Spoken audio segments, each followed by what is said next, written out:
امتحان ہے، مگر سوال یہ ہے کہ اگر خدا کو اس امتحان کا نتیجہ پہلے سے ہی معلوم ہے تو پھر انسانی ارادے اور اختیار کی کیا اہمیت رہ جاتی ہے؟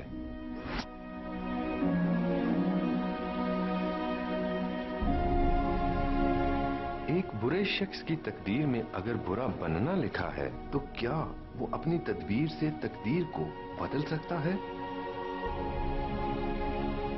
اور اگر بدل سکتا ہے تو تقدیر کو پلٹنا کیسے ممکن ہے؟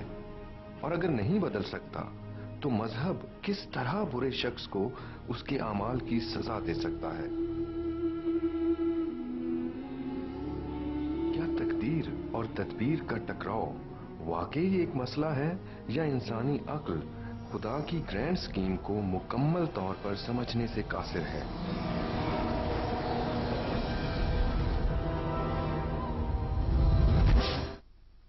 السلام علیکم، پروگرام گامدی میں خوش آمدید۔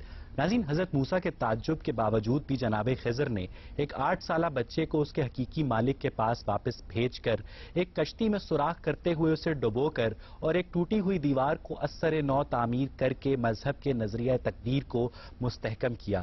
پھر ایک حدیث کے مطابق کہ جب بچہ ماں کے پیٹ میں 4 مہینے کا ہوتا ہے تو ایک فرشتہ آ کر اس میں روح پھونکتا ہے اور پھر خدا کے حکم سے اس کی پیدائش کا وقت، اس کی موت کا وقت، اس کا رزق اور اس کا اچھا یا برا ہونا ایک لوح تقدیر پر لکھ دیا جاتا ہے۔ آج ہم اپنے شرکاء اور محترم جاوید احمد غامدی کی باہمی گفتگو کے ذریعے اس سوال کا جواب ڈھونڈنے کی کوشش کریں گے کہ اگر انسان کا ہر عمل لوح تقدیر پر پہلے سے ہی محفوظ ہے تو پھر کس بنیاد پر روز قیامت اس کے اعمال کا حساب کتاب کر کے اسے جنت یا دوزخ کا رستہ دکھایا جائے گا؟ یہی بحث ہمارے آج کے اس پروگرام کا موضوع گفتگو ہے۔ غامدی صاحب، انسان با اختیار ہے یا مجبور محض؟ بعض معاملات میں بالکل مجبور ہے اور مجبور محض ہے، اور بہت سے معاملات ہیں جس میں اس کے پاس اختیار ہے۔ میں کہاں پیدا ہوں گا، میری کیا شکل و صورت ہوگی، مجھے کیا صلاحیتیں دے کر بھیجا جائے گا، اس میں میرے کسی فیصلے کو کوئی دخل نہیں ہے، لیکن میرا اخلاقی وجود وہ میرے اختیار میں ہے۔ میں چاہوں تو شر کا راستہ اختیار کروں، چاہوں تو میں برائی کا راستہ اختیار کروں، اور چاہوں تو بلائی کا راستہ اختیار کروں۔ اللہ تعالیٰ نے ان دونوں باتوں کو قرآن مجید میں واضح کر دیا ہے، اور یہ ہمارے عمومی مشاہدے سے بھی بالکل واضح ہے۔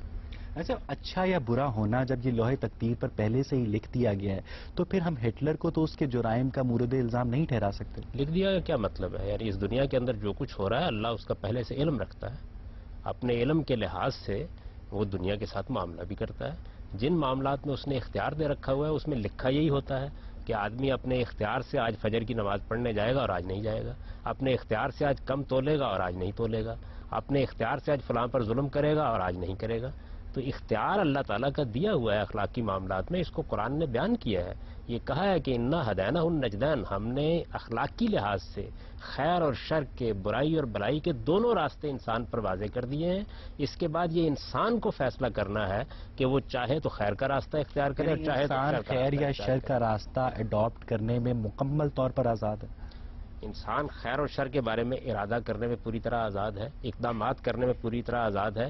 اگر اس کا کوئی اقدام حدود سے اتنا تجاوز کر رہا ہو کہ دوسروں کے لیے مسئلہ بن جائے تو بعض اوقات اس اقدام کو روک دیا جاتا ہے، لیکن وہ مجرم ہے تو مجرم قرار پایا جائے گا۔ اس نے خیر کا ارادہ کیا، جو بھی معاملات ہوتے ہیں خدا کو پہلے سے پتا ہوتا ہے، انسان کے اختیار میں اس کی صلاحیت ہی نہیں ہے تو کس بنیاد پر اس سے پھر حساب لیا جائے گا؟ صلاحیت آپ کے اختیار میں نہیں ہے، اس صلاحیت کو آپ نے کیا نشو و نما دینی ہے، کہاں تک پہنچانا ہے، اور معاف کیجیے گا صلاحیتوں کے استعمال کے اوپر کوئی مواخذہ بھی نہیں ہوگا۔ مواخذہ تو خیر و شر کے معاملے میں ہونا ہے۔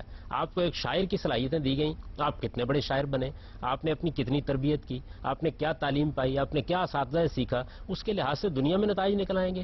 جو آخرت کا معاملہ ہے وہ اس بنیاد پر نہیں ہوگا کہ آپ کتنے بڑے شاعر بنے، کتنے بڑے ادیب بنے، کتنے بڑے سائنسدان بنے۔ آخرت کے مواخذے کی بنیاد خیر و شر ہے۔ اصل جو قرآن مجید میں جناب خضر نے ایک 8 سالہ بچے کو ہلاک کیا، آپ کے علم میں ہوگا، تو غام صاحب اس کا مطلب ہے کہ وہ بچہ کہ قرآن مجید ہی کے مطابق بڑا ہو کر اپنے ماں باپ کو دکھ دینے والا تھا، تو اس کا مطلب ہے کہ وہ خدا کو پہلے سے پتا تھا کہ یہ اپنے والدین کو دکھ دے گا، اس لیے اس کو ایلیمنیٹ کروا دیا گیا۔ اس کا مطلب ہے غام صاحب پھر تو ہم لوگ ایک ایسے امتحان میں آئے ہیں، ایک ایسے امتحان میں بیٹھے ہیں جس کا رزلٹ خدا کو پہلے سے معلوم ہے۔ دیکھیے بات یہ ہے کہ خدا کے علم کا آپ کے عمل پر کیا اثر پڑتا ہے، اصل سوال یہ ہے۔ اگر تو میرا علم آپ کے عمل خدا کو الٹیمیٹلی پتا ہے کہ اس نے کرنا کیا ہے تو میں کیوں اس کے عمل کے اوپر توجہ دوں؟ مجھے پتا ہے اس نے کرنا کیا، اس نے برا آدمی مرنا ہے مجھے پتا ہے، اس نے اچھا آدمی مرنا ہے مجھے پتا ہے. دیکھیے بادی، آپ علم اور عمل کو خلط بلط کر رہے ہیں اور اسی سارا فساد پیدا ہوتا ہے. میرا علم میرے اختیار پر ہے، میرا عمل میرے اختیار پر ہے، اور خدا کا علم محیط کل ہے، وہ ہر چیز کا احاطہ کیے ہوئے ہے. اس نے میرے اندر کوئی کل نہیں نصب کی. محیط کل اس لیے نہیں ہو سکتا کہ اگر اس کو مستقبل کا حال بھی منوان پتا ہے تو پھر انسان با اختیار نہیں ہو سکتا. اور اگر انسان با اختیار ہے تو پھر اسے مستقبل کا حال نہیں پتا ہونا چاہیے. اسے مستقبل کا حال پتا ہونا چاہیے. وہ پتا کیا ہے؟ اس کو یہ پتا ہے کہ جو میں نے اختیار دیا تھا اس کو استعمال کر کے یہ آدمی یہ کام کرے گا. آپ اصل میں خدا کے علم کے اندر سے اس کے دیے ہوئے اختیار کو نکال لیتے ہیں. تو خدا نے کیسا اختیار دیا گیا ہے جب الٹیمیٹلی خدا کو پتا ہے کہ اس نے کام رزلٹ کیا پروڈیوس کرے گا؟ اس پہ اختیار سے کوئی اثر ہی نہیں پڑتا. میرا علم آپ کے بارے میں، آپ تو ایسی بات، میرا علم آپ مجھے 4 سڑکیں دکھا دی گئی ہیں، ان کی اینڈ منزل ایک ہے، میں جس مرضی سڑک پہ ٹریول کروں، میرا ارادہ ہے، میرا اختیار ہے، لیکن جو اینڈ رزلٹ ہے وہ خدا کو پہلے سے معلوم ہے کہ اس نے یہاں پہنچنا. نہیں دیکھیے، یہاں پھر آپ نے مثال صحیح نہیں دی. آپ کو 4 سڑکیں بتائی گئی ہیں، ان میں سے جس پر آپ چاہے جائیں سب کا نتیجہ الگ الگ نکلنا ہے. خدا کے علم کا اس پر کوئی اثر نہیں ہونا. خدا نے اپنے علم کی بنیاد پر آپ کو کہیں نہیں روکنا. البتہ یہ ہو سکتا ہے کہ کسی موقع پر آپ کا عمل دوسروں کے لیے مسئلہ بن رہا ہو تو خدا اس میں مداخلت کرے، اور اس میں بھی اگر آپ کا ارادہ تھا تو آپ مجرم قرار پا جائیں گے. آپ یہاں سے نکلے، آپ نے حج کا ارادہ کیا، آپ نے احرام باندھا. 4 الگ الگ سڑکوں پہ نکلنے کے 4 الگ الگ نتیجے نکل سکتے ہیں. یہ خدا کو پتا تھا، یہ نہیں پتا تھا ایگزیکٹلی کہ وہ کس نتیجے تک پہنچے گا. خدا کو علم تھا. خدا نے آپ کے اختیار پر کوئی قدغن نہیں لگائی. دیکھیں، 2 باتوں کو بالکل الگ الگ کریں. مجھے علم تھا کہ آج آپ یہ پروگرام کریں گے، میرے علم کا آپ کے عمل پر کیا اثر ہوا ہے؟ عذرائے کرم بتا دیجیے. اور آپ کو علم تھا کہ میں آج یہاں آؤں گا، آپ کے اس علم کا میرے عمل پر کیا اثر ہوا ہے؟ میں نے یہ اپنے ارادے اور اختیار سے فیصلہ کیا، ارادے اور اختیار کی بنیاد پر یہاں آیا. علم کو خدا کے علم سے نہیں ملا سکتے. میرا علم آج قطعی تھا. پہلی بات، آج میرا علم خدا کا حکم ماضی میں بھی ہے، خدا کا جو علم ہے ماضی میں بھی ہے، حال میں بھی ہے، مستقبل میں بھی ہے. آپ کا علم صرف آج حال پر محیط تھا. دیکھیے، آپ لفظ علم کو جب مطلقاً استعمال کرتے ہیں تو آگے وضاحت نہیں کرتے کس بات کا علم. اس بات کا علم کہ آج یہ اپنے اختیار سے یہ کام کریں گے، وہ علم یہی رکھتا تھا، اپنے اختیار سے یہ کام کریں گے. خیال میں انسان پری ڈیسٹنڈ نہیں ہے؟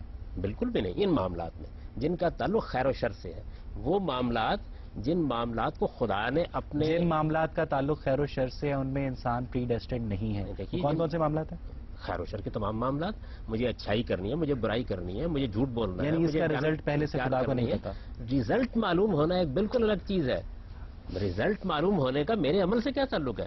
میں گھر سے نکلا ہوں، میں نے جا کر کسی کے مال پر غصب کیا ہے، میں نے غبن کیا ہے، میں نے اپنے ارادے اور اختیار کو غلط تقدیر میں یہ کچھ نہ لکھا ہوتا تو وہ نہ کسی کا مال. پھر آپ نے ایک لفظ استعمال کیا، تقدیر میں لکھا.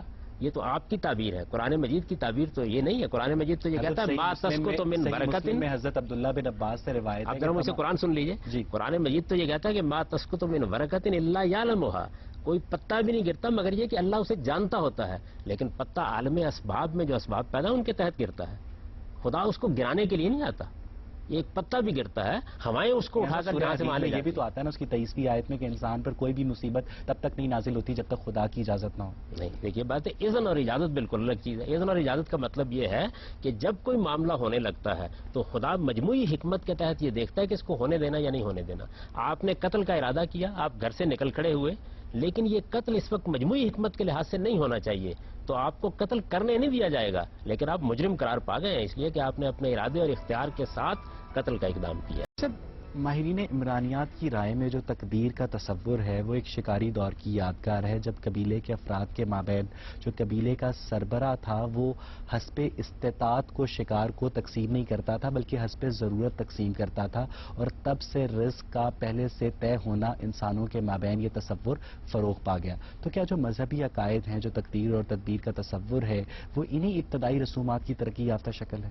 جو آپ بیان کرتے ہیں وہ یقیناً ہوگا، لیکن جو قرآن مجید بیان کرتا ہے اس کا تو اس سے کوئی تعلق نہیں ہے. اور یہ ماہرین عمرانیات جو قیاسات پیدا کرتے ہیں ان کو آپ وحی و الہام کا سمجھ لیتے ہیں. یہ تو صورتحال یہ ہوتی ہے کہ ایک ٹڈے کی ٹانگ ملتی ہے اور اس کے اوپر ہاتھی کا خول چڑھا دیا جاتا ہے.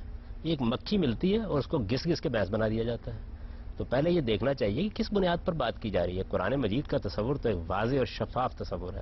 وہ پورے انسان کا تجزیہ کرتا ہے اور پورے انسان کا تجزیہ کر کے بتاتا ہے کہ وہ کیا معاملات ہیں جو اللہ نے اپنے ہاتھ میں رکھے ہوئے ہیں, وہ کیا معاملات ہیں جس میں انسان کو اختیار حاصل ہے. اور قرآن مجید کی بات کو اگر آپ اپلائی کریں, اس کا انطباق کریں, تو روزمرہ کا ہمارا مشاہدہ اسی کی تصدیق کرتا ہے. مجھے یہ بتائیے کہ میری شکل و صورت کیا ہے, اس پر بھی کبھی میرے خلاف کوئی کسی عدالت میں مقدمہ چلا ہے؟ لیکن اگر میں کسی کو قتل کر دوں تو دنیا کی ساری عدالتیں مجھے ماخوذ کرتی ہیں. جی آپ پوچھیں. حضرت علی کے حوالے سے حدیث مروی ہے جس میں وسلم فرماتے ہیں کہ دو قسم کے لوگ پیدا ہوتے ہیں, ایک وہ جو کہ انکلینیشن رکھتے ہیں اچھائی کی طرف, اور دوسرے وہ جو انکلینیشن رکھتے ہیں برائی کی طرف. یہ دونوں انکلینیشن خدا کی طرف سے دی جاتی ہیں انہیں, اور اس سے کیا فائدہ ہوتا ہے اس کی وہ فردر تفصیل میں بیان فرماتے ہیں کہ جی جو اچھائی کی طرف انکلینیشن رکھتے ہیں ان کو اچھائی کرنے میں آسانی ہوتی ہے, اور جو برائی کی طرف انکلینیشن رکھتے ہیں ان کو برا کرنے میں آسانی ہوتی ہے. اگر تو صلاحیتوں سے آپ کی پہلے مراد یہ تھی کہ اللہ میں صلاحیتیں بچوں کو دے دیتا ہے, تو کیا یہ ناانصافی نہیں ہے کہ ایک بندے کو برا کرنے کی آسانی فراہم کی جائے اور دوسرے بندے کو اچھا کرنے کی انصافی فراہم کی جائے؟ دیکھیے, جو بات قرآن مجید نے کہی ہے اس کا تعلق اخلاق کے خیر و شر سے نہیں ہے. اس میں تو یہ بتایا گیا ہے کہ آپ کے ساتھ جو معاملات ہوتے ہیں, مصیبت آتی ہے, تکلیف آتی ہے, بیماریاں آتی ہیں, یہ اللہ کے اذن کے بغیر نہیں آ جاتی. پہلے تو قرآن کیا ہے, ڈبہ پیر کے پاس کینسر کا علاج کرانے چلا جاؤں تو وہ اللہ کا اذن ہے, میری غلطی نہیں ہے. میری گزارش سنیے. اللہ کے اذن کا مطلب یہ ہے کہ جو کائنات کا قانون اس نے بنایا ہوا ہے اس کے مطابق یہ معاملات ہو رہے ہیں. اس کے اندر آپ کو بھی عقل دی ہے, آپ کو بھی بصیرت دی ہے, اور آپ کو پابند کیا ہے کہ آپ نے علاج بھی کرنا ہے, تدبیر بھی کرنی ہے. یہ بھی بتا دیا قرآن مجید نے کہ علاج کو مؤثر کیسے ہونا ہے, اور یہ بھی بتا دیا کہ آپ کی اس میں کیا ذمہ داریاں ہیں. پہلے یہ سمجھ لیجئے کہ اللہ تعالیٰ کے ہاں معاملات ہوتے کیسے ہیں. اللہ تعالیٰ کے ہاں یہ بات لکھی ہوتی ہے کہ آج آپ اٹھ کے دکان پہ جائیں گے تو آپ کو 10 روپے مل جائیں گے, نہیں جائیں گے تو نہیں ملیں گے. آپ اصل میں ایک ہی پہلو کو کیوں لے لیتے ہیں؟ تو قرآن مجید جو بات بیان کر رہا ہے وہ یہ ہے. اس کے بعد جہاں تک روایات کا تعلق ہے, وہ سب کی سب روایات قرآن کی روشنی میں دیکھی جائیں گی. قرآن مجید ہمارے پاس اللہ کی کتاب ہے. جب وہ کسی چیز کے بارے میں اپنا فیصلہ سنا دیتا ہے تو پھر تمام دوسری چیزوں کو اس کے تابع رکھ کے دیکھا آدم کا واقعہ اس میں قرآن کی روشنی میں کیا دیکھا جائے؟ قرآن مجید نے یہ بات اصول کے طور پر واضح کر دی ہے کہ یہ معاملہ انہوں نے اپنے اختیار سے کیا. اللہ نے اس کے اوپر ان کو تنبیہ کی, اور تنبیہ کے بعد کلیریفائی انہوں نے کیا ہے کہ مجھے قرآن مجید پہ بلیم کیا جا رہا ہے جو 40 سال پہلے. میں گزارش کر رہا ہوں کہ آپ اس روایت کو قرآن کی روشنی میں سمجھیے نا. قرآن کے خلاف کیسے ہوگا؟ قرآن مجید یہ بتا رہا ہے کہ انہوں نے یہ معاملہ اپنے ارادے اور اختیار سے کیا. قرآن مجید نے اس کے لیے 3 لفظ استعمال کیے, تینوں ارادے اور اختیار کو بیان کرتے ہیں. پھر یہ بتایا کہ اس کے بعد اللہ تعالیٰ نے انہیں توفیق دی کہ وہ توبہ کریں. اگر انہوں نے معاملہ اپنے ارادے اور اختیار سے نہیں کیا تھا تو توبہ کا کیا سوال. پھر یہ بتایا کہ جب انہوں نے توبہ کی تو اللہ نے ان کو برگزیدہ کیا. ابھی آپ نے فرمایا کہ خدا کو پتا ہوتا ہے کہ ایک شخص اگر صبح اٹھ کے دکان کھولے گا تو اسے 10 روپے ملیں گے, اور اگر ایک شخص صبح اٹھ کر دکان نہیں کھولے گا وہی شخص تو اسے 10 روپے نہیں ملیں گے. یعنی اس کا مطلب یہ ہے کہ آپ تسلیم کر رہے ہیں کہ خدا کو بھی حتمی طور پر نہیں پتا کہ اسے 10 روپے ملیں گے یا نہیں ملیں گے. یہاں آپ دیکھیے, آپ نے لکھے ہونے اور پتہ ہونے کو بالکل خود کہا نہیں. میں نے اس میں یہ بتایا تھا کہ خدا نے لکھا کیا ہوتا ہے. دیکھیے, ایک لفظ کو تبدیل کر دینے سے بات کچھ سے کچھ ہو گئی. میں نے یہ عرض کیا تھا کہ کون سا یہ کہ خدا نے لکھا کیا ہوتا ہے. اللہ پروردگار عالم نے آپ کے مقدر میں کیا چیز لکھی ہے؟ رزق لکھا ہے نا.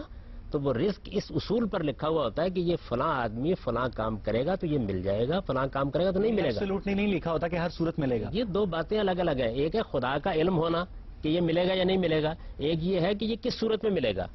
خدا تعالیٰ جب کسی چیز کے بارے میں آپ کے مقدر میں کسی چیز کو رکھتے ہیں, جب آپ کے لیے لکھ دیتے ہیں کہ یہ معاملہ میں آپ کو دینے کا فیصلہ کر رہا ہوں, تو وہ بھی بعض اوقات اسباب سے متعلق ہوتا ہے. مثلا دیکھیے, اللہ تعالیٰ یہ بات طے کر دیتے ہیں کہ یہ آدمی حفظان صحت کے اصولوں کا خیال رکھے گا تو یہ ایسی صحت پائے گا, اور نہیں رکھے گا تو نہیں. حضرت آدم جنت میں خدا کے حکم سے سرتابی کرتے ہوئے ممنوعہ پھل کھائیں گے, خدا کو پتا تھا پہلے؟ یقیناً, کیوں نہیں پتا تھا, خدا کو معلوم ہونا چاہیے. لیکن حضرت آدم نے یہ معاملہ اپنے اختیار سے کیا, اور یہ معاملہ اس لیے ہونے دیا گیا. ایک ایسے چھوٹے سے دائرے میں چھوڑ دیا گیا انہیں کہ جہاں گھوم پھر کے یہ دائرے کے اس اینگل پہ گرے گا یا اس اینگل پہ گرے گا یہ مجھے پتا ہے. بات ہے, خیر و شر کا دائرے ہیں ہی 2, یا برائی ہے یا بھلائی ہے, یا آپ قتل کریں گے یا نہیں کریں گے. بات نہیں ہو رہی, ایک دائرہ ہے, ایک سرکل ہے, اس میں انسان کو چھوڑ دیا گیا ہے, اس کا رینج آف بیہیویئرز ہے, وہ یہاں جا سکتا ہے, یہاں جا سکتا ہے, لیکن اس دائرے سے باہر نہیں جا سکتا. یہ بات ہے, خیر و شر کے دائرے ہیں ہی 2.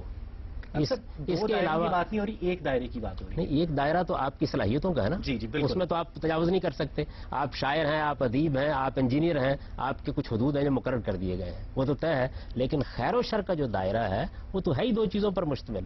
یا اس میں ایک بھلائی ہوگی یا اس میں ایک برائی ہوگی, یا جھوٹ ہوگا یا سچائی ہوگی ترمذی یا دیانت ہوگی یا بددیانتی ترمذی کی ہوگی. ایک روایت ہے جس میں کہ مطابق کچھ صحابہ کرام بیٹھے تقدیر اور تدبیر کے موضوع پر گفتگو کر رہے تھے کہ حضور تشریف لائے، اور جب انہوں نے یہ گفتگو سنی تو ان کا منہ غصے سے سرخ ہو گیا. انہوں نے کہا کہ ہلاک ہو گئی وہ قومیں جنہوں نے اس مسئلے کے اوپر بات کی. تو امام صاحب کیا مذہب کہیں اس لیے تو اس موضوع پر بات کرنے سے گریز نہیں کرتا کہ اس کا ایبسولوٹ حل اس کے پاس نہیں ہے مذہب؟ نہیں، یہ بات نہیں ہے. وہ یہ بتاتا ہے کہ انسان کے حدود کیا ہے. دیکھیے بات یہ ہے کہ یہ بھی سب سے بڑا علم ہے کہ انسان کو یہ بتایا جائے کہ تمہارے حدود کیا ہے. انسان کو اس کے حدود بتانا اس سے بڑا کوئی علم نہیں ہے. سب سے بڑا علم یہ ہے کہ آپ یہ بتائیں کہ انسان ان حدود میں کام کرتا ہے اور نہیں کرتا. رسالت میں آپ یہ بتایا. آپ یہ بتا دیتے کہ انسان ان حدود میں کام کرتا ہے تو آپ انسانی ارادے اور اختیار کو اس محدودیت سے آشنا کرتے ہیں جو انسان کی قوت ارادی کو کمزور کرتی ہے. دیکھیے بات یہ کہ انسان کا ارادہ بڑی اللہ کی نعمت ہے لیکن اس کے حدود ہیں.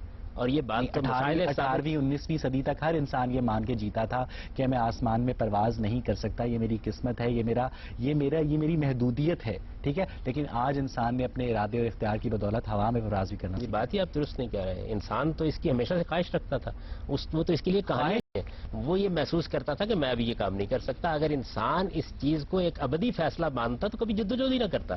انسان کے اندر تو آج بھی اپنی محدودیتوں کو پہچاننے کے معاملے میں بہت سی غلطیاں ہوتی ہیں اور افراط و تفریط ہوتی ہے. وہ حدود جن کا تعلق اخلاقی دائرے سے ہے وہ مذہب بتاتا ہے. وہ حدود جن کا تعلق آپ کے علم کے دائرے سے وہ آپ تجربے اور مشاہدے سے سیکھتے ہیں. جن حدود کا تعلق اخلاقی دائرے سے ہے وہ پہلے سے طے ہے.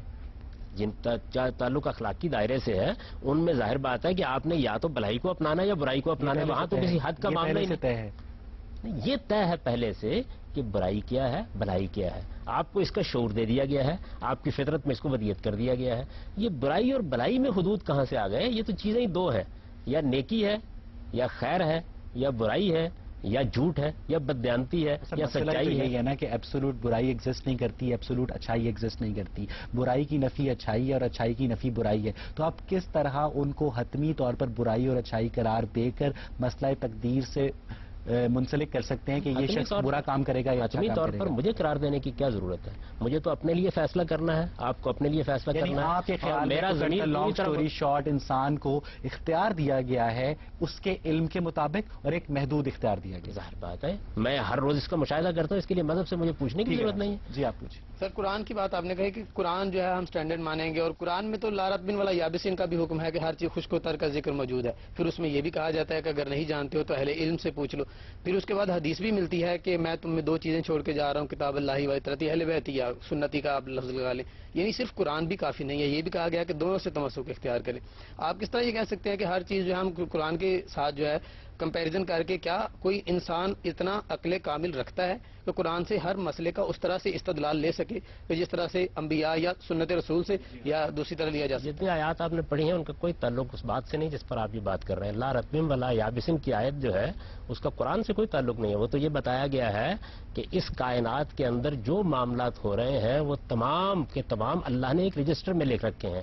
اس میں قرآن زیر بحث نہیں. میری گزارش، آپ نے سوال کیا ہے تو آپ میری گزارش سن لیجیے. اور دوسری بات یہ ہے کہ میں نے کہا کیا ہے. میں نے یہ کہا ہے کہ قرآن کے علاوہ ہم کچھ دیکھیں گے نہیں. میں نے یہ کہا قرآن کی حکومت مانیں گے. قرآن جب فیصلہ کر دے گا تو وہ خدا کا فیصلہ ہے. اس فیصلے کے سامنے کوئی اور چیز نہیں ٹھہر سکتی. ہم سمجھنے کے لیے آپ کو سنتی یا جو آپ آیا کہہ رہے ہیں کہ اہل بیت سے یا دونوں چیزوں سے کسی سے تمسک تو اختیار کرنا پڑے گا. تو اب آپ کہہ رہے ہیں میں رسالت میں آپ صلی اللہ علیہ وسلم کی نسبت سے کوئی روایت ہوگی اس کو بھی دیکھوں گا. میں علماء کی بات کو بھی دیکھوں گا. میں نے تو ان کے جواب میں یہ کہا تھا کہ بھائی میں سائنس کا مطالعہ کرتا ہوں تو کیا میں پہلے کے علم کو نظر انداز کر دوں گا؟ لیکن آخری فیصلہ کون کرے گا؟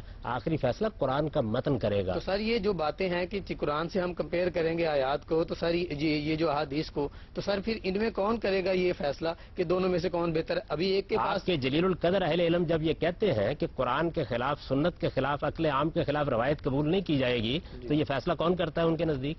وہ محقق کر رہا ہوتا ہے، بخاری کر رہے ہوتے ہیں، مسلم کر رہے ہوتے ہیں. یہ فیصلہ ہم ہی کو کرنا ہے. یہ فیصلہ ہم ہی کو کرنا ہے. میں فیصلہ کروں گا، دلائل دے دوں گا. آپ کے نزدیک فیصلہ غلط ہو گیا، آپ اس کی تردید کر دیں. سر اب تک کی گفتگو سے جو ہمیں پتہ چلا وہ یہ تھا کہ علم اور ہے اور تقدیر اور ہے. علم اور ہے اور تقدیر اور ہے، تو یہ لوہے محفوظ کیا ہے، علم یا کہ تقدیر؟ دیکھیے تقدیر کا مطلب یہ ہوتا ہے کہ آپ کے لیے ایک بات طے کر دی ہے، اس کے خلاف نہیں ہو سکتا. اس کے لیے تقدیر کی اصطلاح استعمال کی جاتی ہے. علم کا مطلب یہ ہے کہ آپ کو دونوں راستے بتا دیے گئے، آپ کس راستے کو اختیار کریں گے یہ خدا نے پہلے سے جان لیا. تو یہ ساری جتنی چیزیں ہیں یہ اللہ کے ہاں پہلے سے لکھی ہوئی ہوتی ہیں, لکھی ہوئی ہوں گی. وہ چیزیں جو آپ کے مقدر میں ہیں وہ بھی لکھی ہوتی ہیں, وہ جو خدا کے علم میں ہیں وہ بھی لکھی ہوتی ہیں. لیکن جو چیزیں آپ کے مقدر میں ہیں ان کی خلاف ورزی نہیں ہو سکتی. جو چیزیں اللہ کے علم میں ہیں ان میں آپ کو اختیار دیا گیا ہے. اختیار آپ آزادانہ طور پہ استعمال کرتے ہیں. جو چیز لکھ دی گئی وہ میرا مقدر بن گئی. اب وہ علم تھا یا کہ تقدیر تھی, لیکن وہ چونکہ لکھ دی گئی. آپ نے کہا کہ علم بھی لکھ دیا گیا, تقدیر بھی لکھ دی گئی. تو جب لکھ دی گئی, اگر میرے کل کو وہ میرے کسی بھی عمل سے میری وہ تقدیر تبدیل ہو گئی تو کیا اللہ کا علم ناقص ہو گیا؟ دیکھیے بات یہ ہے جس دائرے میں آپ کو اختیار حاصل ہے وہاں آپ اصل میں کریں گے ہی اپنے اختیار کی بنیاد پر فیصلہ. تو اختیار کے لفظ کو پہلے سمجھیں کیا ہے. اختیار کا مطلب ہی یہ ہے کہ خدا نے لکھا ہی یہی تھا کہ آپ یہ کام اپنے اختیار سے کریں گے. آپ اللہ کے علم کو پہلے پڑھیے تو صحیح, وہاں لفظ کیا لکھے ہوئے ہیں, وہاں الفاظ یہ لکھے ہوئے ہیں کہ آپ یہ کام اپنے ارادے اپنے اختیار سے کریں گے. یہ پوری بات لکھی ہوئی ہے, اس میں زیادہ بات کیوں پڑھتے ہیں؟ ٹھیک سر, جب لکھ دیا گیا کہ میں یہ کام اپنے اختیار سے کروں گی, یہاں آنا میرا اختیار تھا, لیکن نتائج پھر منصوص باللہ ہیں. میرے پاس کیا ہے؟ مجھے ٹامک ٹوئیاں مارنے کے لیے زمین پہ چھوڑ دیا گیا کہ پیدائش اس کے ہاتھ میں تھی, موت اس کے ہاتھ میں تھی. اگر میں خودکشی کروں گی تو حرام ہے, گناہ ہے. مجھے یہ دنیا اچھی نہیں لگی, میں کیا کروں سر؟ میرے پاس کیا اختیار ہے؟ میری گزارش سن لیجئے. آپ کو جس دائرے میں اختیار دیا گیا وہ خیر اور شر کا دائرہ ہے, اور خیر اور شر کے دائرے میں یہ صرف مذہب نہیں کہہ رہا, ساری دنیا اسی کو مانتی ہے کہ آپ وہاں پہ مسئول ہیں اور جواب دہ ہیں. آپ قتل کر دیں تو ہر عدالت آپ کو پکڑے گی, لیکن آپ کی صورت کیا ہے, آپ کی شکل کیا ہے, آپ کے والدین کون تھے, اس پر کوئی آپ کا مواخذہ نہیں کرتا. تو یہ ساری دنیا کا جو نظم آپ نے قائم کر رکھا ہوا پہلے اس کو باطل کر لیں, اس کے بعد خدا سے لڑ لیجیے گا. جس میں آپ کے پاس اختیار نہیں اس میں آپ سے کوئی سوال نہیں ہے.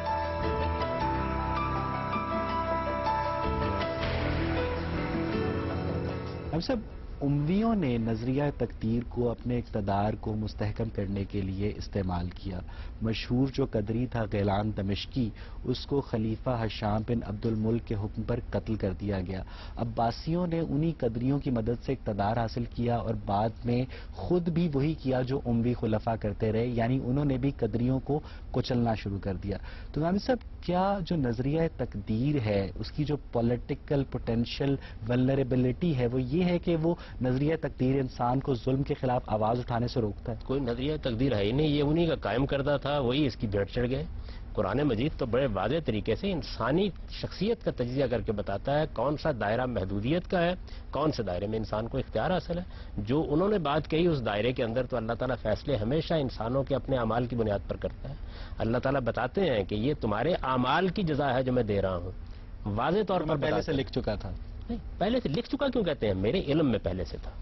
علم میں ہونا ایک اعمال یعنی پہلی دفعہ نہیں ہو رہے اعمال, ہم بار بار یہ بات کر رہے ہیں کہ ہم اپنے علم کے مطابق با اختیار ہیں, آپ یہ فرما رہے ہیں, لیکن خدا کو آپ خدا کے علم کے مطابق بھی با اختیار ہیں. خدا نے آپ کو اختیار دیا ہے. وہ کیا؟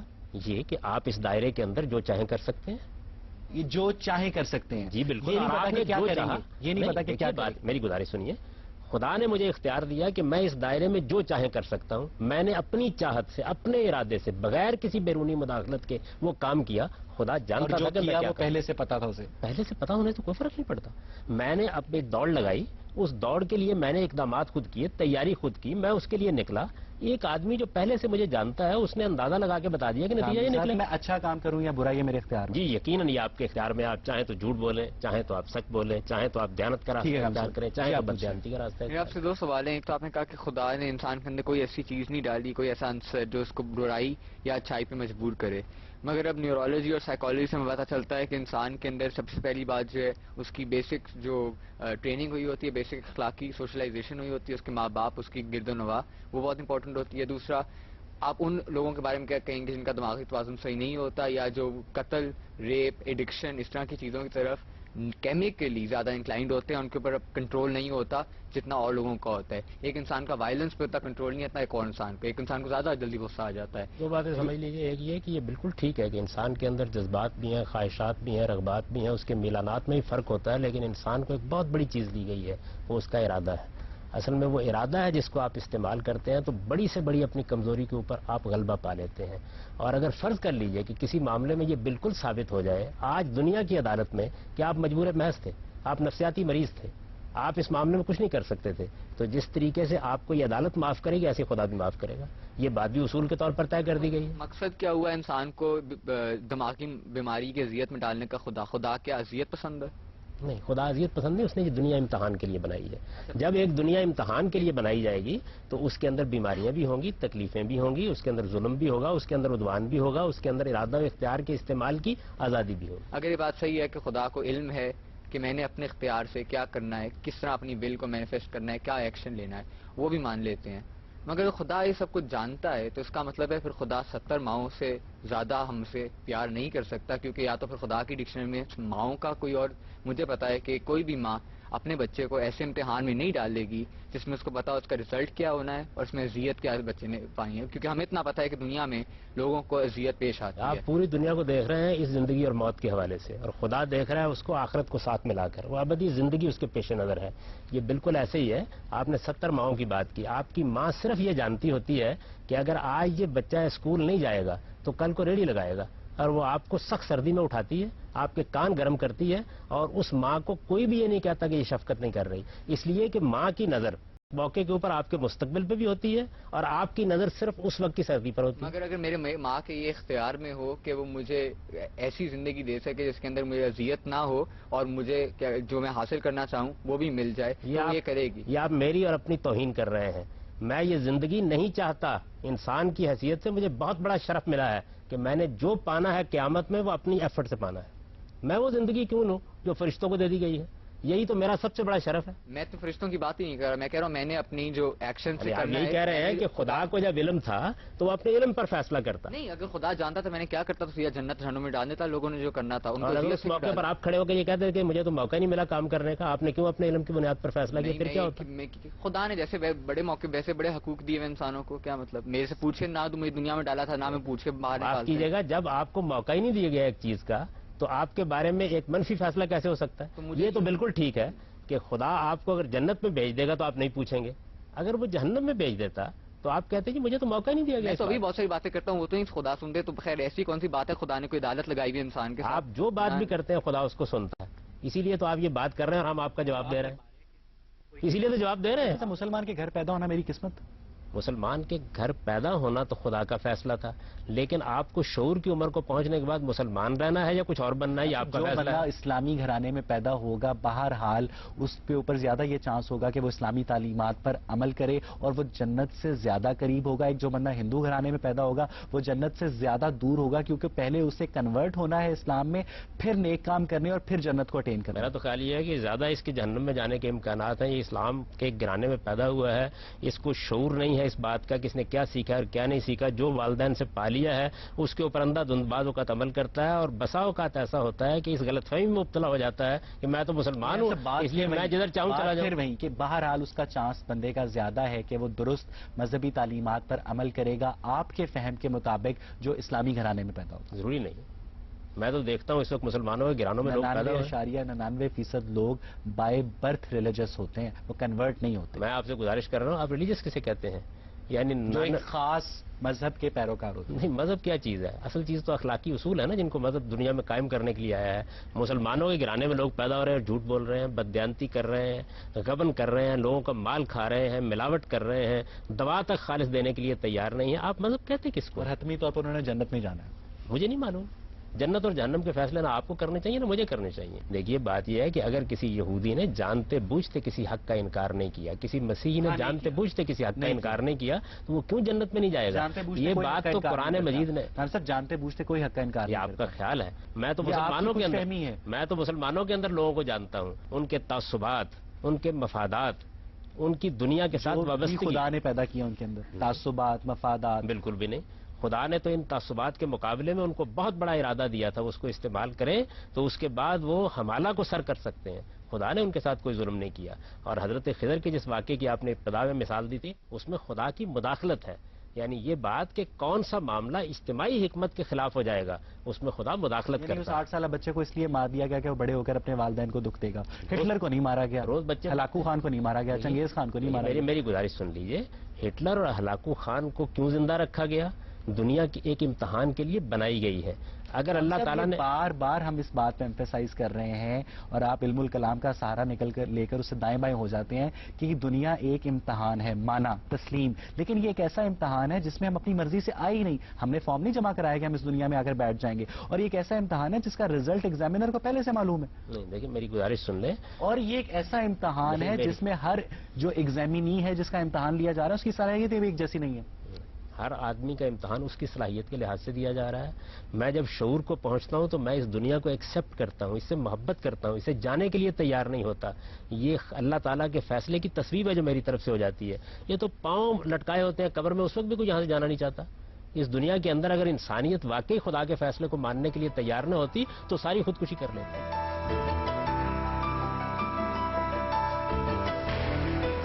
اگر خدا قوی و قادر ہے، omni potent, omni present, all knowing, all powerful, تو کیا اس کا علم ہونا، اس کو علم ہونا، اس کے لیے جاننا، وہ چیز حرف آخر نہیں ہوتی کیا؟ اس کا علم ہی یہی ہے کہ آپ یہ کام اپنے اختیار سے کر رہے ہیں.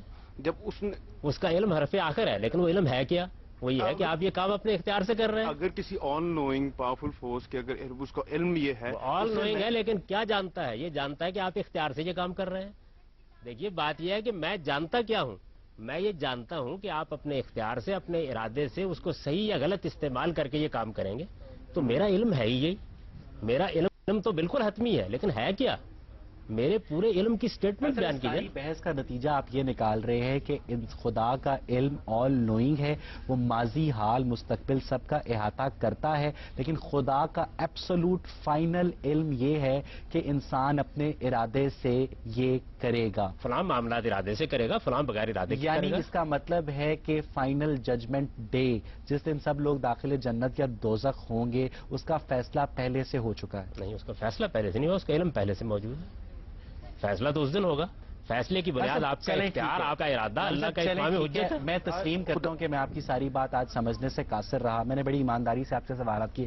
آخری سوال، متکلمین جو ہیں تقدیر کی دو اقسام بیان کرتے ہیں، تقدیر معلق اور تقدیر مبرم. تقدیر معلق یا تقدیر اولا کے متعلق وہ کہا جاتا ہے کہ وہ دعا سے بدل جاتی ہے، اور تقدیر مبرم یا تقدیر مولا دعا سے نہیں بدلتی، وہ حتمی ہے. تو کیا ان اقسام کی واقعی کوئی دین میں اصل حیثیت ہے؟ متکلمین اپنی بات کی خود وضاحت کریں. میں تو آپ کو قرآن کا بتا سکتا ہوں کہ آپ کی بہت سی ایسی چیزیں ہوتی ہیں جن کو اللہ نے آپ کے مانگنے پر متعلق رکھا ہوتا ہے.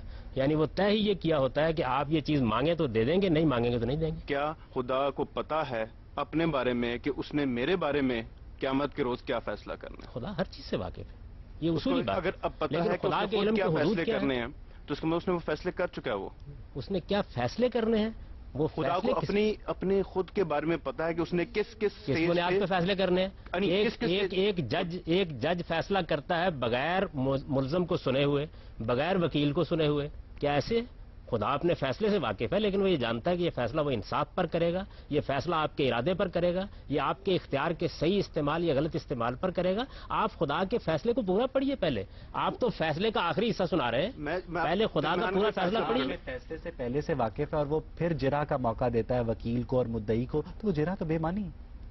بے معنی ہے کیونکہ فیصلہ تو پہلے سے موجود ہے. کس چیز کا فیصلہ؟ وہ اس مقدمے کا کیا فیصلہ نہیں، اس کے پاس یہ علم پورا موجود ہے کہ یہ آدمی یہ کام کرے گا، یہ جرح کی جائے گی، اس کا جواب یہ دے گا. یہ پورا علم اس کے پاس ہے. آپ خدا کے علم کو اپنے عمل سے متعلق کیسے کرتے ہیں؟ اتنی سادگی، اتنی ندرت کے ساتھ تقدیر اور تدبیر کا ایک مسئلے کا حل پیش کر دیا جس پر مسلمان پچھلے 1400 سالوں سے لڑ رہے ہیں. کیا مسلمان لڑ رہے ہیں؟ تو اس کا مطلب ہے مسلمان علماء آپ کی اس انٹرپریٹیشن سے جو آپ بیان کر رہے ہیں اتفاق نہیں کرتے. دیکھیے بات یہ، مسلمان مجھ سے اتفاق کرے، مسلمان مجھ سے اختلاف کرے. میں تو اللہ کی کتاب میں جو بات بیان کی گئی ہے اور جو علم و عقل کے آخری معیار پر پوری اترتی ہے وہ عرض کر رہا ہوں. آپ کی علم و عقل کے آخری معیار پر میں یہ کہتا ہوں آپ باقی دنیا کا نظام جس اصول پر چلا رہے ہیں بتا دیں مجھے. آپ مجھے یہ بتائیں کہ آپ کسی کی شکل و صورت پر اس کو سزا دیتے ہیں؟ آپ کسی کے پیدا ہونے پہ اس کو سزا دیتے ہیں؟ اگر کوئی آدمی اخلاقی اصولوں کے الفاظ تو واضح طور پر کہتے ہیں کہ اس کا اچھا یا برا ہونا پہلے سے لکھ دیا گیا. آپ دیکھیے، آپ نے ان الفاظ کو جو صورت دے دی ہے اس کو قرآن مجید کی روشنی میں دیکھیے. وہ خدا کے علم کا بیان ہے اور یہ بات قرآن مجید میں کہی گئی ہے. علم کے بیان کو بعض اوقات اس طرح بعض راوی تعبیر کر دیتے ہیں. اسی وجہ سے یہ ضروری ہوا کہ ہر روایت کو قرآن کی روشنی میں دیکھا جائے. حامد صاحب، یہاں پہ آج کی گفتگو کو سمیٹتے ہیں. ناظرین، مسئلہ تقدیر پر مسلمانوں کے مابین ہمیشہ سے دو بڑی آرا رہی ہیں. اہل جبر کے نزدیک انسان صرف مجبور محض ہے جس کا ہر عمل لوح تقدیر پر پہلے سے لکھ دیا گیا ہے، مگر اہل قدر کے نزدیک انسان ارادہ اور اختیار لے کر پیدا ہوا ہے تاکہ روز قیامت اعمال کی بنیاد پر اسے داخل جنت یا داخل جہنم کیا جا سکے۔ ایک اور رائے یہ بھی ہے، جیسا کہ غامدی صاحب نے فرمایا، کہ انسان محدود ارادہ اور اختیار لے کر پیدا ہوا ہے، مگر ان تمام آراء کے باوجود یہ بھی ایک حقیقت ہے کہ مذہب نے اپنے بنیادی ماخذوں میں تقدیر کے متعلق سیر حاصل بحث نہیں کی، اور تقدیر اور تدبیر دونوں میں سے بھی کسی ایک کی مکمل طور پر نفی نہیں کی، لہٰذا اسی لیے ہر ممکنہ تدبیر کو اپناتے ہوئے باقی کو دعا اور تقدیر پر چھوڑ دینا ہی ہمیشہ سے مذہب کے اہل خرد کا شیوا رہا ہے۔ اس امید کے ساتھ کہ آپ کا آنے والا کل آپ کے گزرے ہوئے کل سے کہیں بہتر ہو، اپنے میزبان اویس اقبال اور پروگرام غامدی کی پوری ٹیم کو اجازت دیجیے اور دیکھتے رہیے جیو نیوز۔